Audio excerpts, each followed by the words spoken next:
And one of the nation's biggest races in November's election is the battle for U.S. Senate here in Ohio. Now, polls show the race between Democrat Tim Ryan and Republican JD Vance is neck and neck. And tonight, the two met for the first of two debates. News 5's John Kosick breaks it all down.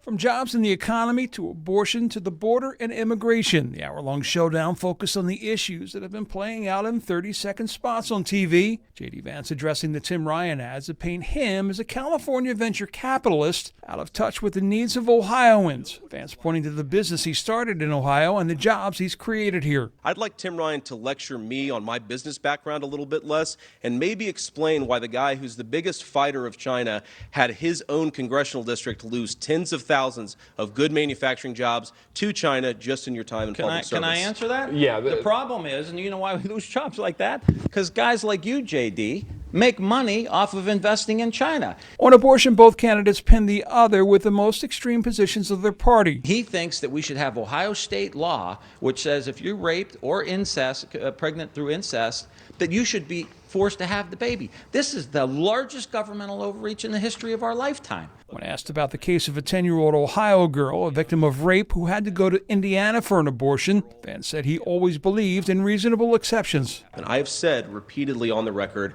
that I think that that girl should be able to get an abortion if she and her family so choose to do so. On immigration, Ryan was asked if he agreed with Vice President Harris, who stated that she believed the southern border is secure. Kamala Harris is absolutely wrong on that.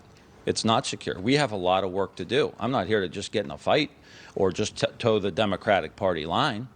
I'm here to speak the truth. He then accused Vance of starting a fake nonprofit whose goal was to help people with addiction, but didn't. Vance took issue with that. It's shameful for you to attack me, given that my family was affected by this problem. I put $80,000 of my own money into that nonprofit organization, Tim, and it absolutely did help people. Both men said they would accept the results of the election and urge voters to vote in it. We have to rebuild the great American middle class.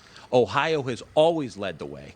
We have an opportunity to be the manufacturing powerhouse of the world, the arsenal of energy. I will never forget where I came from. At the end of the day, the question here is whether we need new leadership in this state, double down on the last 2 years of failed leadership, or take this country in a different direction.